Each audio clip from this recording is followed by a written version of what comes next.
Simulation Theory by Jonathan Lippe, Chapter 5, Part 2, Time Travel Dreams. Cell Phone Time Machine Dream. This is a classic dream. A very good read. This could be an excellent movie.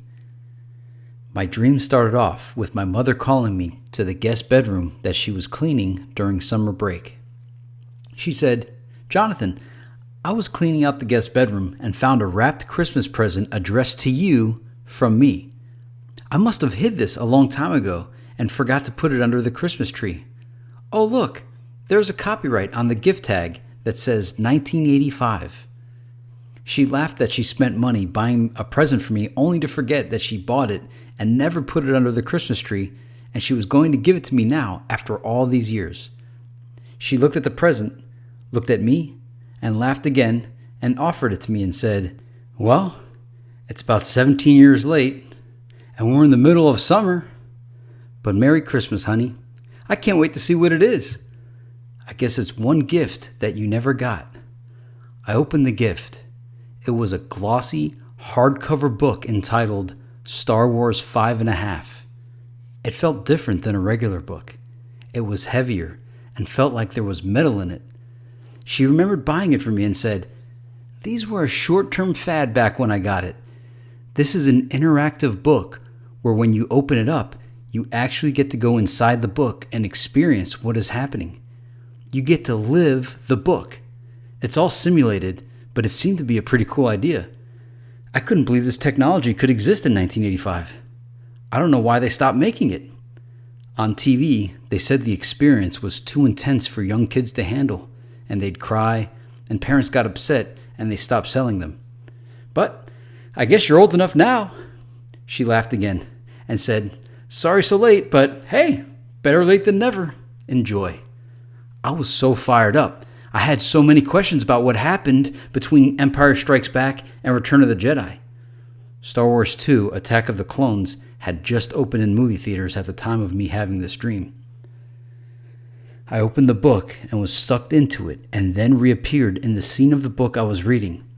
It was a battle scene somewhat like the Hoth battle in Empire Strikes Back and the Endor battle in Return of the Jedi, but it took place on a different planet.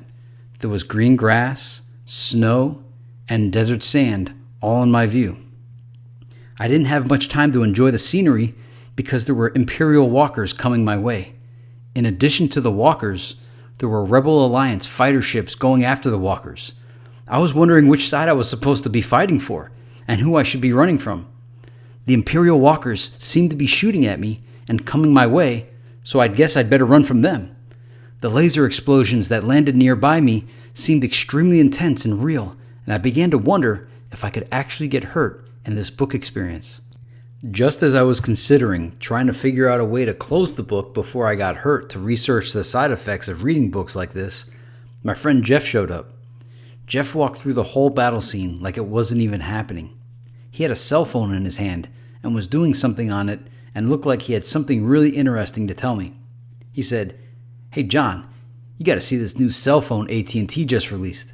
It's got time travel technology built into it." He showed me the screen of the phone and began typing in numbers. "Here, to use this, you just type in the date of where it is you want to go to and then press call, and it takes you there. This is the first generation of them, so we could only go back in time. But the next gen release I heard is that you could go forward in time. After that, I heard they'll have some dimension sliding capabilities." I was only half catching what he was saying because I was more concerned that we were in the middle of an intergalactic war in the Star Wars universe and pointed that out to Jeff. He kind of shrugged it off by saying, "Oh yeah, this is the Star Wars 5.5 simulator. Those things were cool back in the 80s. Hey, so where in time do you want to go?" I never wanted to travel back in time, only forward, so I let him choose.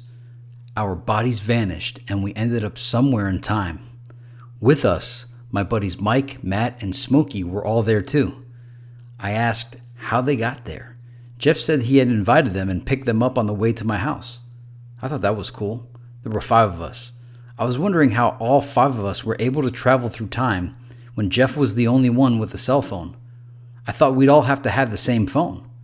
Jeff pointed out, "Okay, here is the best part. We can do whatever we want and anytime we need to leave, we just enter another date and we'll transport there.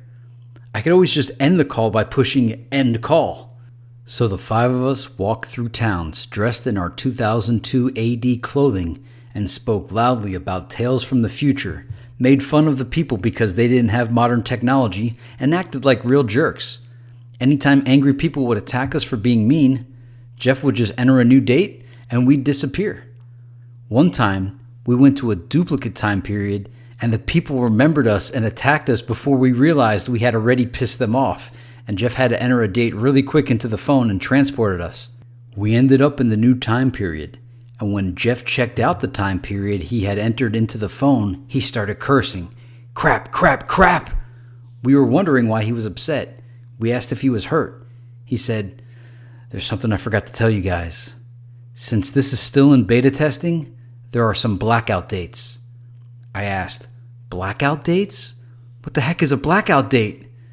Jeff explained, "A blackout date is a date and time where the satellites were offline for maintenance and upgrades. Whenever they did any maintenance on those satellites, they had to take them offline for an entire day."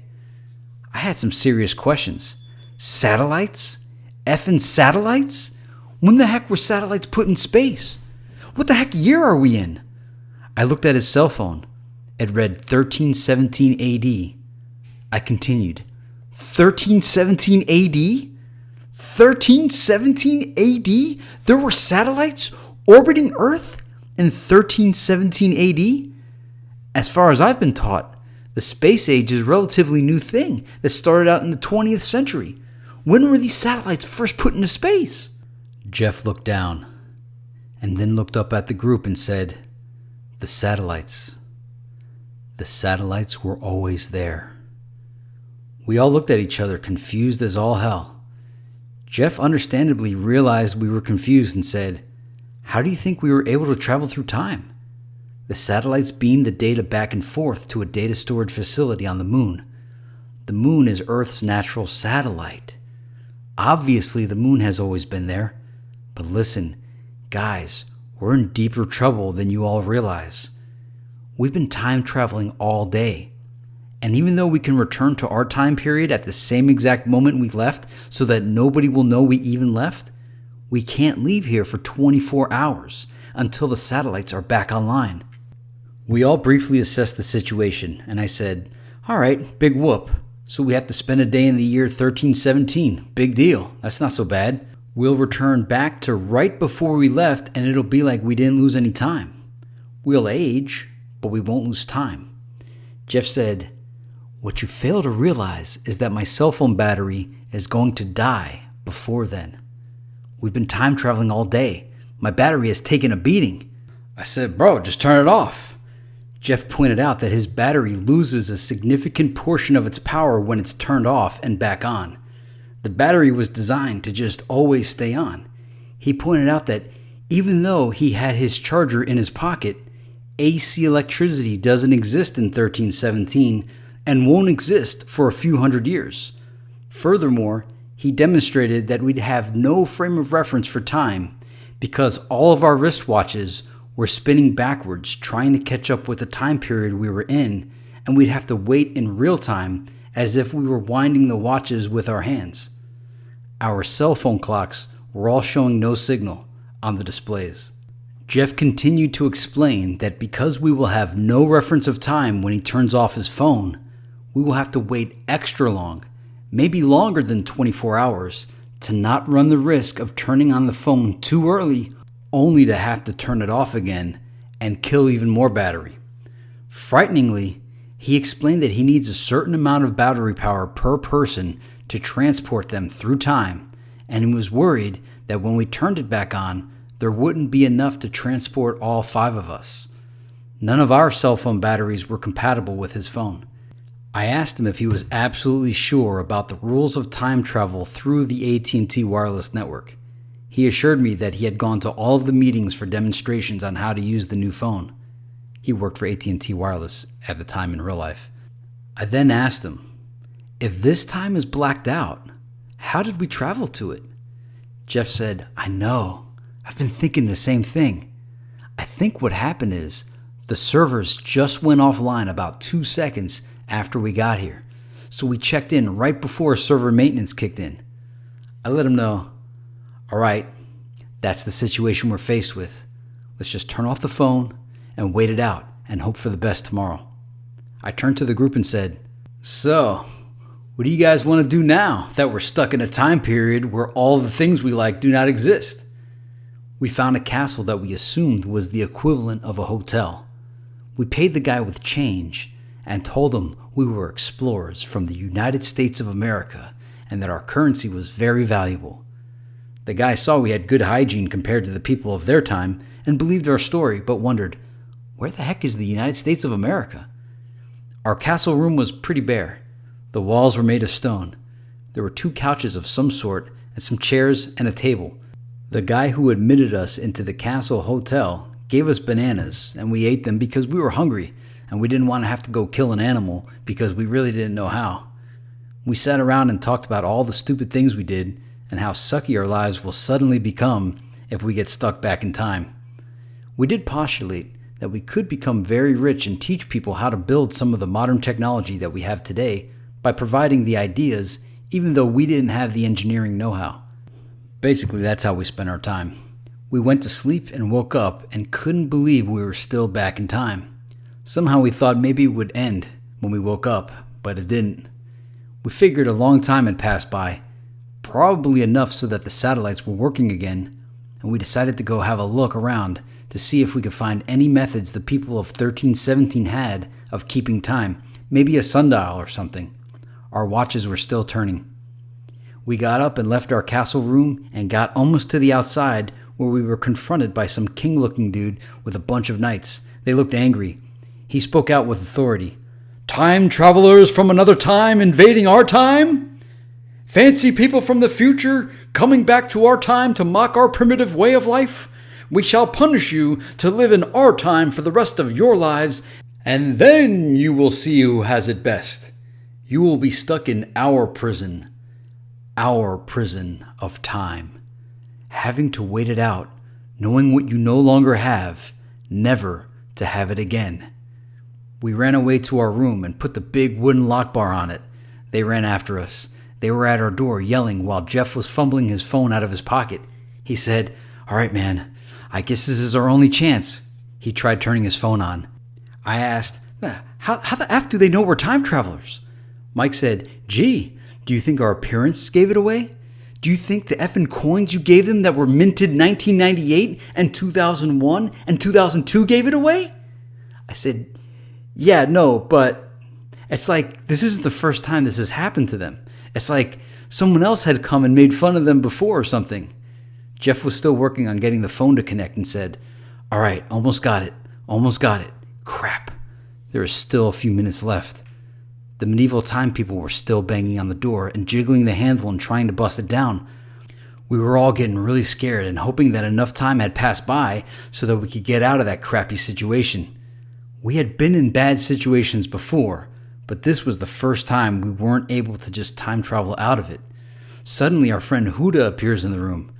We all ask at the same time, Huda, what the hell are you doing here? Huda catched his breath and said with his New York accent, oh, thank God I found you guys. I've been looking all over for you. Hey, wait a minute. You ask what the hell am I doing here? What the hell are you guys doing here? You guys are going through time acting like a bunch of assholes, pissing everybody off. What's going on right now? Yeah, I bet those people outside are trying to bang down your door because they're offended by time travelers, right? Yeah, you want to know why? It's because you guys have been traveling through time, upsetting everyone. Oh, it's worse than you think. It's not like someone being hated in their time period or after their death like Adolf Hitler. No, people before your existence hate you. Huda started dancing. Hey, look at me, I'm from the future. Hey, look at us, we have shaved faces and nice haircuts. Look at our comfortable Nike sneakers and look at your uncomfortable sandals. You guys ruined time traveling for everyone. Because of the things you've done to the time-space continuum now, people of the past passed down stories that time travelers are immoral people of the future who have life so good with our electronic appliances and free time, but are so bored with the free time that they go back in time to ridicule the people of the past who don't have the privilege of reading books and watching documentaries on Discovery Channel and all the nice things that we have because they don't exist yet. What the hell is wrong with you guys? Jeff said, Huda, yo, we're sorry, but how the heck did you travel back to this time? Isn't it blacked out right now? Huda replied back, hey, listen up there, Slick. I don't know why you would cause all the problems you do traveling through time and then travel to a blacked out period. That seems pretty smart there, pal, given your track record. But see, I'm actually your buddy Huda from the future, not the present that you all time traveled from. I'm Huda from about 5 months into the future from your departure date, so I know things that you don't know. How does that feel, Mr. Time Traveling Man? I have the upgraded AT&T cell phone model that is able to override the blackout time periods by simulating the data it has from before the blackout and after the blackout by differentiating what had changed. Thus, I have full range of time travel without the fear of entering a blackout zone. Huda continued, so, how does it feel there, you man of the past? I know who wins the Super Bowl this season. You don't. And I'm not going to tell you. I know what games come out for the Xbox and I've played them. You haven't played them yet. You haven't even seen the previews for them in the magazines. I know things that you will do in your life that you don't know yet because you haven't lived it yet. Jeff said, Huda, that's great. But you see, there are some crusading Roman Empire looking guys on the other side of this door that want to ensure that none of us get to take warm showers ever again. I don't know why you're being such a dick. We need your help. My phone only has enough juice for 2 people. Can you take the others back? Huda agreed, but only if we agreed to go undo what we did after we get back. We agreed. I went with Jeff and Smokey. Matt and Mike went with Huda. At this point, I woke up. Time Travel Dream 2. I woke up in the future in a studio apartment. I was there with Mike, Jeff, and Talia. Somehow, we knew we were in the future, and Mike was angry that we accidentally time traveled. The rest of us were happy about being in the future and wanted to take a look around. Mike didn't want us to leave the room with ID or currency in fear of future laws that detain time travelers in order to save the time continuum. I began to wonder the following. If time travel exists, wouldn't it have always existed? I also began to think of the common theme in time travel movies, always warn against traveling in time. Were all of these movies created to prevent people from time traveling because it had already been done? I wondered if time traveling had taken place during my lifetime to alter history. When I was a child, Christopher Columbus discovered America, but then it changed to the Vikings, and then it changed to the Indians. I wondered if all these groups of people hijacked time machines and beat the previous guy to discovering America. Suddenly, Indians' names changed to Native Americans. Suddenly, black people were called African American. Suddenly, all of the founding fathers of the United States all had negative histories about them. Some had slaves, some grew marijuana, and some had sex with a bunch of married women. I wondered if time travelers had gone back in time to gather up the dirt on these people or to frame them. How could history change? We all tried telling Mike that it would be okay, that we wouldn't get detained, and even if we did, what's wrong with getting stuck in the future? Mike fired back, because it isn't our time. This time belongs to other people. Our time belongs to us. Do you want people traveling back or forward to our time exploiting histories? We don't even know what country we're in right now. We don't know what date it is. We don't know if countries exist. We don't know the laws. We don't know anything about where we are. We shouldn't leave this room. I said, come on, man. We didn't travel through time just to sit in this room all day. Let's go out there.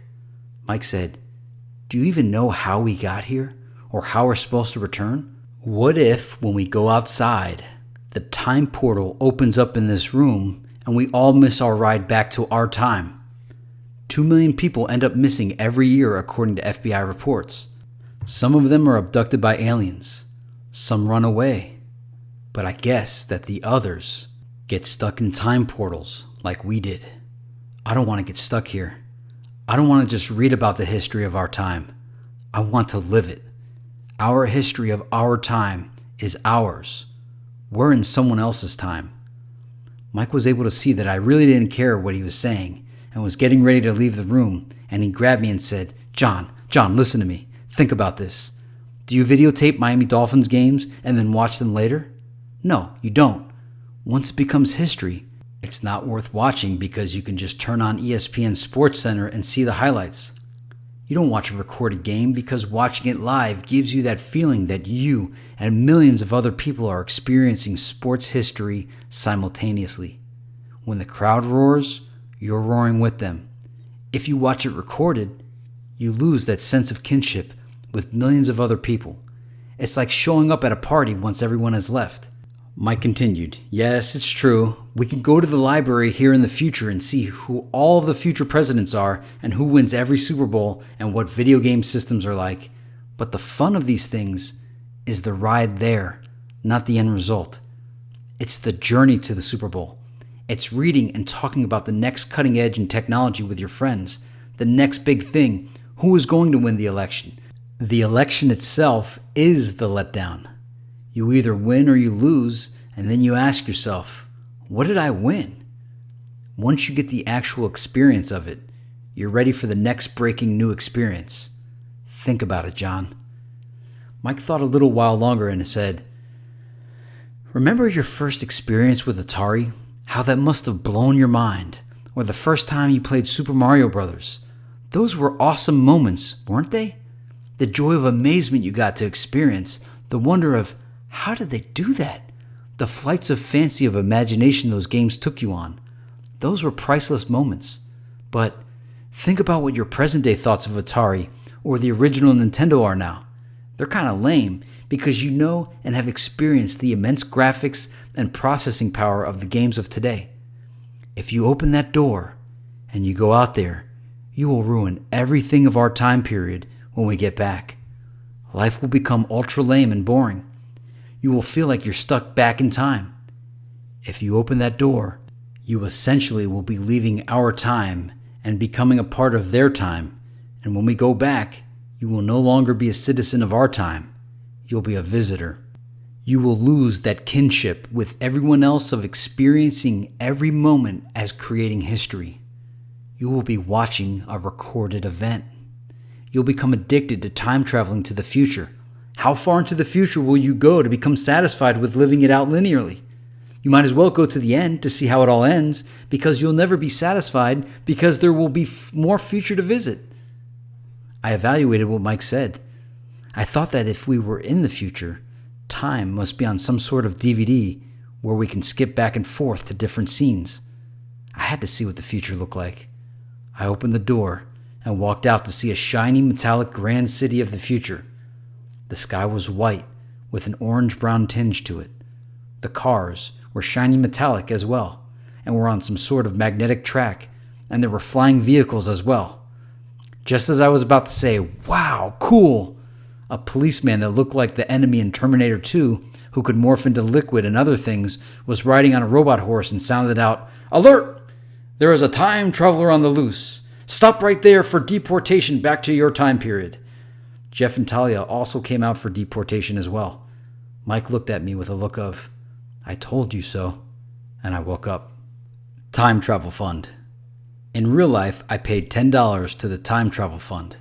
Supposedly, the $10 myself and others have put into the Time Travel Fund compounded for 500 years will one day be worth over $1 trillion, which should be enough to buy a time travel ticket in the future to return to my moment of death and bring my body to the future where I could get age regression treatment. I realize this is a novelty thing, so don't think I believe that I will really be brought to the future. But for $10, heck, I've already gotten my money's worth just talking about it. Shortly after I paid my $10, I had a dream of the potential uses this may have. In the dream, there were two guys named Jim and Joe who get themselves into a bad scenario where there is no escape. They've upset international governments and international gangs, so there is nowhere to escape to. Jim, who is the brains of the two, realizes the only solution is to time travel. Joe says, yeah, that's a nice idea there, Jim, except that, time travel doesn't exist. Jim says to Joe, you see, Joe, that is where you underestimate me. I have invested In the time travel fund, my friend. And that is our get out of jail free ticket right there. Joe says to Jim, "What the heck is the time travel fund?" Jim very obligingly says, "Joe, the time travel fund was a small investment of $10 I made earlier this year with the idea that something just like this would happen. We'd get ourselves into a jimmy and we'd have to pull out our trump card." Joe interjects, "Yeah, but what is the time travel fund? And how is that going to help us in this situation?" Jim triumphantly explains, "The time travel fund goes on the assumption that a $10 investment compounded over 500 years should be worth over $1 trillion. In the future, it is most likely that time travel will be available to the masses just as airplane flights are easily available today." Joe, not understanding, says, "Well, that's great, Jim. What, are you going to leave a message for someone 500 years into the future to come rescue us and the money is theirs?" Jim continues, "Joe, you're cutting me off here before I finish. You see, the time travel fund buys a ticket to the future at the moment of my death. You see, there are instructions to the people of the future to come retrieve my body moments before my death and bring me to the future where I can be revived, repaired, and regenerated to a younger self with the technology of those days." Joe scratches his head. "Jim, I don't see how that helps us in this situation." Jim says, "Well, isn't it obvious? I need you to take this gun and blow my head off. This will summon the people from the future to come take my body moments before you actually do it. Bring me to the future where they'll fix me up, and then I'll find a way to time travel back in time before we got ourselves in this mess and fix it all up." Joe just stares at Jim and says, "You're kidding, right? We're in deep crap right now, and you're talking about time traveling?" Jim grabs Joe and says, "Don't you realize that this is the only way out?" Joe breaks free from Joe and says, "The only way out, Jim? You want me to blow your head off? How the heck is that going to help us?" Jim says, "Joe, you don't get it. You're only blowing my head off for about a second. You're pulling that trigger is the key to us getting out of this. Once you pull that trigger and the bullet hits me, the people from the time travel fund will show up and bring me to the future." Joe says, "Jim, you're nuts. I'm not going to shoot you." Jim says real calmly, "Joe, either you shoot me or those people that are after us break in and shoot me. Either way, the time travel people are going to show up and take my body to the future.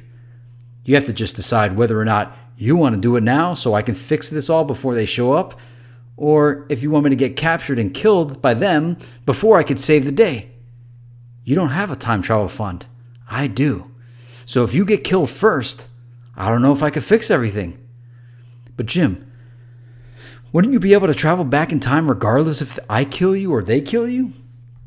"Joe, you may be right.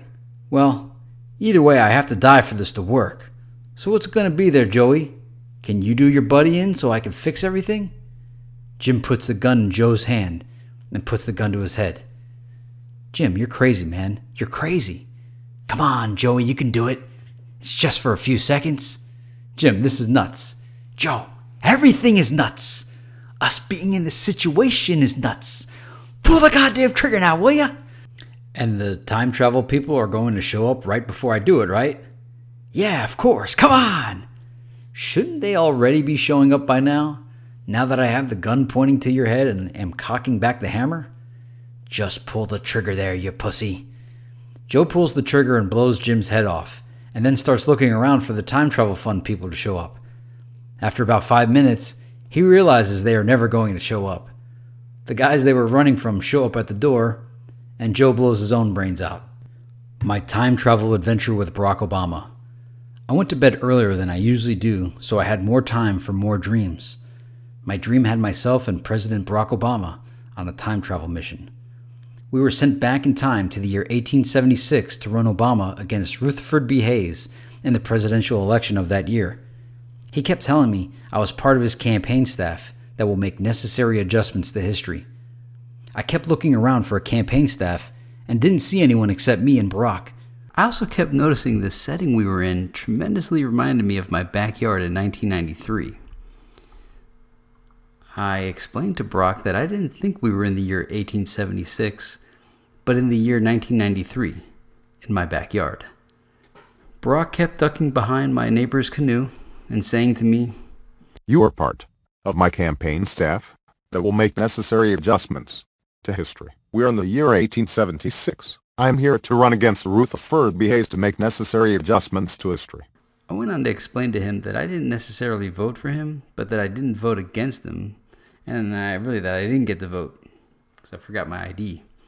I also told him I enjoyed a picture that a fan made during the campaign that exchanged his head with Marty McFly on the Back to the Future poster, and it said, "Barack to the Future," and how cool it was that here I was with Barack Obama traveling through time.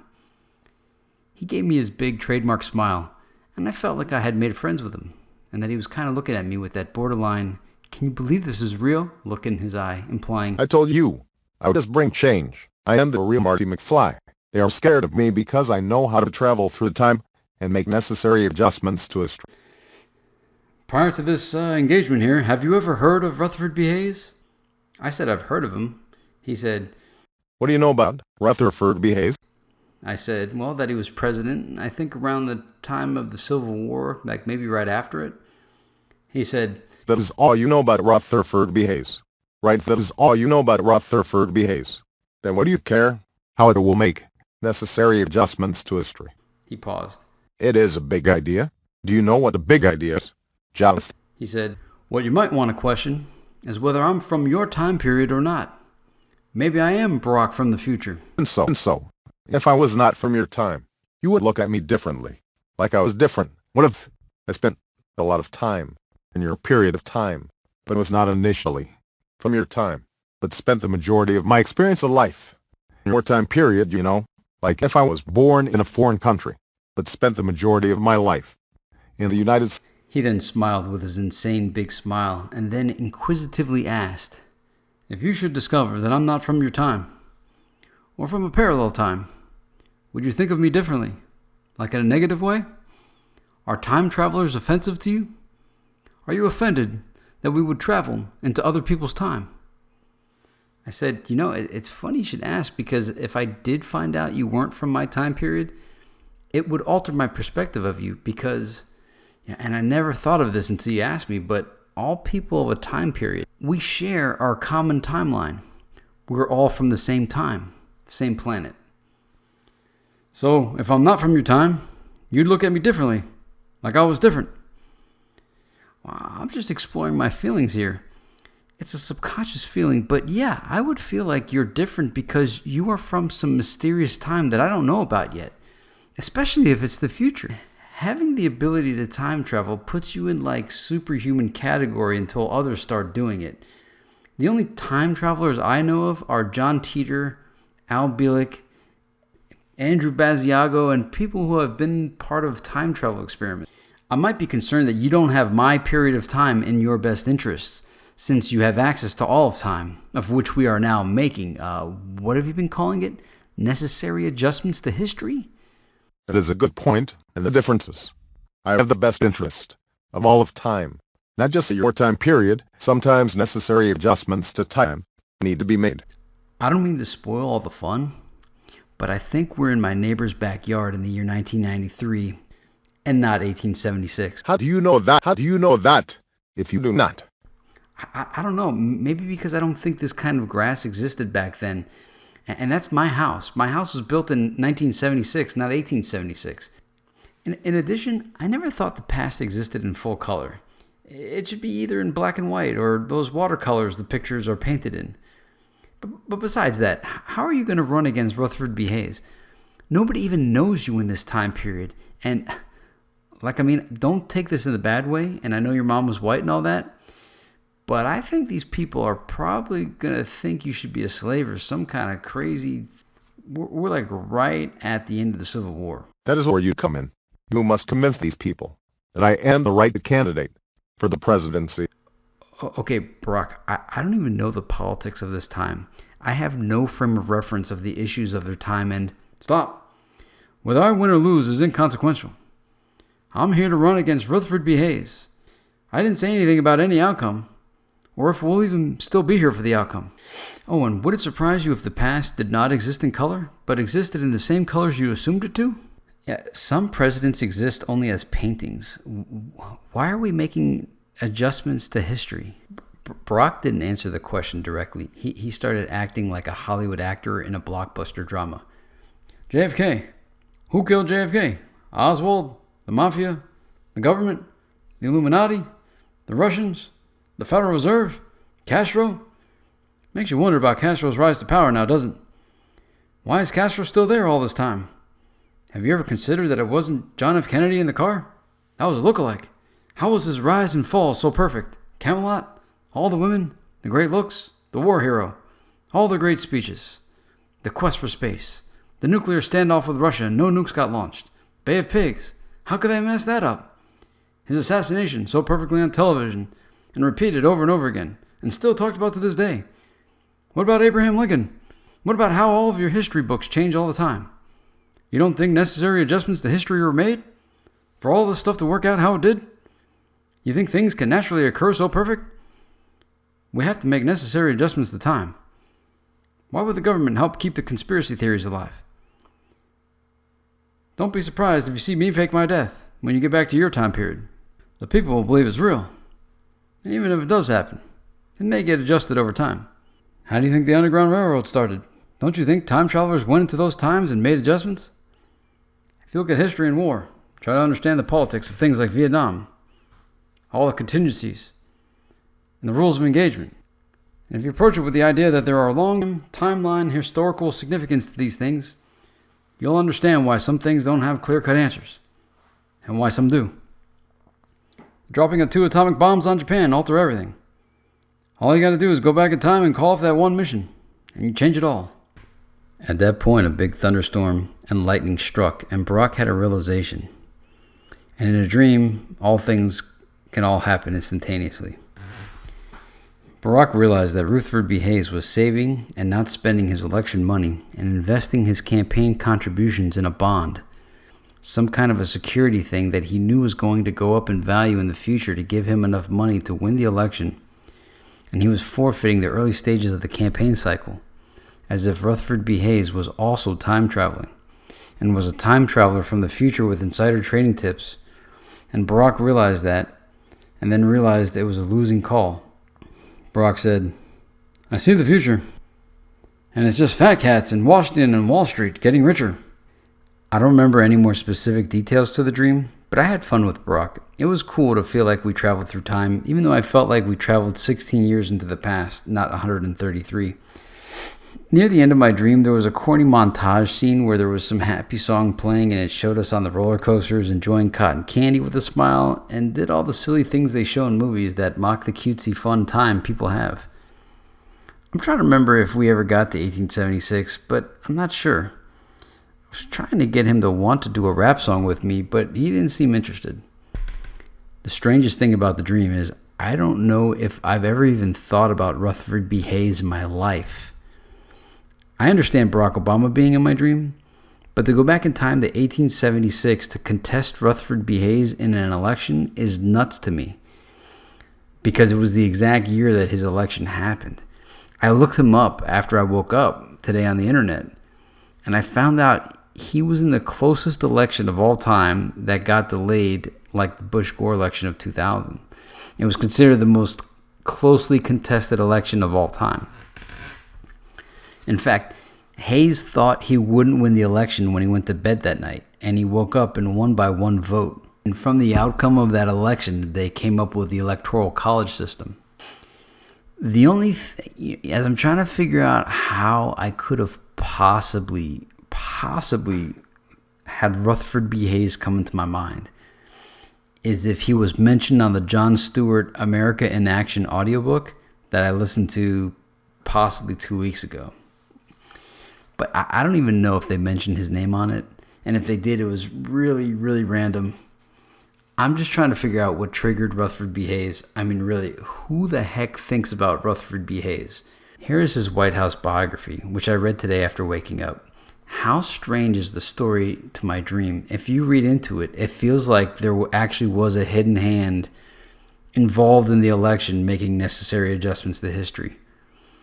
I've been stunned all day that my mind would think of Rutherford B. Hayes. Rutherford B. Hayes! This concludes Chapter 5, Part 2 of Simulation Theory. Author's notes. Well, the first note is the time travel with Barack Obama dream is a full version. It's extended on my YouTube channel. So just search for it if you want to see an expanded version of it. These were awesome dreams. I mean, these could be made into TV shows. I don't know how to break into the TV business, but if I did, I'd have material forever and ever as long as I could fall asleep and have dreams. These are just dreams that I had captured. I mean, every night is a whole show like this. But that cell phone time machine dream was just incredible. The amount of detail and like how the plot, how, you know, how like a dream, you go from one thing to another. So like first I'm in this Star Wars 5.5 book, and then I'm traveling through time with a cell phone, and then there's rules to the cell phone dream. What I love about movies is when rules get created, or even like reading a book, is if the world that you're reading about or watching has unique rules to how it works. So like in the cell phone dream, you know, the way the cell phone worked with the satellites and like the rules of time travel as it went for the AT&T time travel network. I thought that with blackout dates and things like that, that was incredible. Then the following dream where we were in the room and my buddy said, you know, don't go out that room because if you do, you no longer have kinship with our time period. And I just felt the message was like so powerful of that. Like it was not really powerful, but it was just profound. And I was just like, man, that's deep stuff. Like I don't think I could come up with this stuff on my own. This is all from my subconscious. And people say, well, your subconscious is you. And I'm like, nah. I mean, I'm not that deep. This is some deep stuff here. Like there's the way some of these things play out. It's like, man, that's really deep. And it's not my waking mind, just can't think of stuff that complex. But the Time Travel Fund, you know, I bought it, timetravelfund.com, and I don't even know if it's still out, but I enjoy it. I was happy that I bought it. Like, I don't mind. People are like, yo, you lost $10. I'm like, no, I didn't. I've been having so much fun talking about this for, you know, now it's been over 10 years, best $10. And, but yeah, I had a dream that night about it after I bought it. So, I mean, that dream was okay, but not as good as the other ones. And then the time travel adventure with Barack Obama was just amazing how deep it is. I didn't put it in this video, but the next day, it's in the extended version online, but the next day I had looked up Rutherford B. Hayes, and I found that he was in the closely contested election of all time.